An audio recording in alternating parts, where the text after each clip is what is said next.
Ellen membuka matanya pagi itu dengan perasaan berat. Hari masih gelap, tapi rasa gagal sudah duluan menyapanya. Ia menatap langit-langit kamar kosnya yang mulai retak di sudut, sama seperti dirinya nyaris runtuh. Sudah 4 bulan sejak ia dipecat dari pekerjaannya sebagai staf gudang, tanpa alasan jelas, tanpa pesangon. Sejak hari itu, hidupnya seperti berhenti, segala semangat mendadak lenyap, berganti dengan diam dan rasa hancur. Ia tak punya cukup uang untuk bayar kuliah. Semester ini, dia cuti, mungkin selamanya. Masa bodoh, gumamnya pelan, saat membuka ponsel yang penuh notifikasi lowongan kerja. Semua butuh pengalaman, semua butuh keajaiban. Ia bangkit dari kasur tipisnya, dingin menyapa telapak kaki, tapi lebih dingin lagi isi dompetnya. Pagi itu, ia memilih pergi ke pasar, bukan untuk belanja, tapi untuk mengisi kepala dan hatinya yang kosong. Ia duduk di warung kopi pojokan, menyesap air panas dan memperhatikan orang-orang lalu lalang dengan rutinitasnya. Dalam kepalanya, berkecamuk satu kalimat, meskipun saat ini kamu gagal, masa bodoh dengan tembok yang menghalangimu sekarang. Ellen kembali teringat cita-citanya, membuka warung kopi kecil yang nyaman, tempat orang bisa duduk dan bercerita. Tapi semua itu terasa jauh. Ia tak punya uang, tak punya modal, bahkan tak punya semangat untuk mulai lagi. Ia pulang dengan langkah pelan, tapi entah kenapa, sore itu ia mulai menulis kembali di buku catatan kecilnya. Ia tulis satu kalimat besar di halaman pertama, bergerak dan belajarlah, agar rasa takutmu surut perlahan. Keesokan harinya, Ellen berkeliling pasar lagi, tapi kali ini, bukan sebagai pengamat ia bertanya. Ia bertanya tentang kopi, tentang cara menyeduh, tentang harga gula, dan air panas. Banyak yang mengabaikannya, tapi ia tetap mencatat.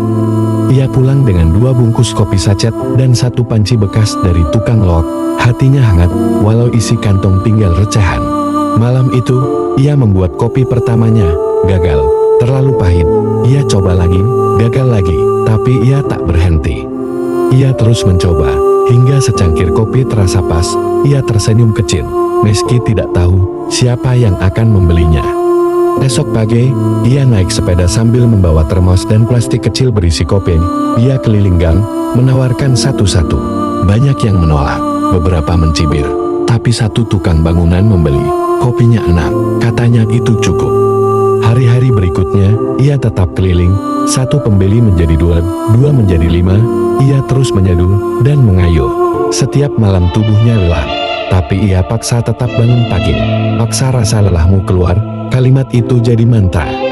Ia mulai menyisihkan keuntungan kecilnya untuk beli banner kecil dan meja lipat. Ia buka lapak kecil di dekat gang.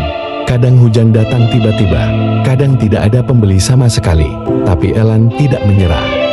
Ia sudah tahu rasanya jatuh, tapi kini ia juga tahu rasanya bangkit. Paksa tubuhmu menelan risiko dari rasa kecewa. Warga mulai mengenalnya, Mas Kopi. Begitu mereka memanggilnya, beberapa datang hanya untuk bercerita, bukan beli. Seorang pemuda yang depresi bahkan berkata, kopi ini nyelamatin pagi saya. Ellen terdiam, lalu tersenyum kecil. Ia sadar, ia tak sekadar menyeduh minuman, ia menyeduh harapan, untuk orang lain, untuk dirinya sendiri. Ellen mulai berani bermimpi lagi. Ia coret di buku, buka kedai kecil, punya nama, punya tempat duduk. Seseorang menghadiahinya tenda lipat bekas. Ia atur lapaknya lebih rapi kini. Orang bisa duduk di plastik kecil di depannya. Seorang pelanggan bertanya, kenapa kamu tetap jualan meski sering sepi? Ellen jawab pelan, karena aku tangguh, karena aku pernah tenggelam. Ia tulis kalimat itu di banner kecilnya. Kamu kuat, karena kamu terus bangkit. Orang-orang membacanya, beberapa terdiam. Ia beri nama kedainya, Masa Bodoh. Orang tertawa, tapi ia yakin dengan pilihannya. Masa bodoh sama omongan orang, katanya, yang penting aku masih jalan. Ia pernah takut, pernah lelah, pernah ingin hilang, tapi semua itu tak lagi membuatnya berhenti. Kini, ia menabung sedikit demi sedikit, bukan untuk kaya, tapi untuk mempertahankan warung kecilnya. Ia mulai diundang ke komunitas UMKM untuk bercerita. Ia bicara bukan sebagai motivator, tapi sebagai orang yang pernah jatuh. Ia berkata, semua orang berhak meraih impiannya, meski harus mulai dari nol. Orang-orang menepuk tangan, tapi Tapi bagi Elan, tepuk paling berarti adalah dari dirinya sendiri. Ia sadar, keberhasilan bukan tentang kaya, tapi tentang keberanian untuk terus berdiri saat dunia menyuruh duduk. Semua orang berhak meraih suksesnya, walaupun saat ini kamu gagal, ujarnya. Suatu malam, saat menutup tenda, ia memandang langit, mengingat malam-malam dulu, saat ia ingin menyerah. Tapi ia tak jadi menyerah, karena kini ia tahu, ia memilih melawan.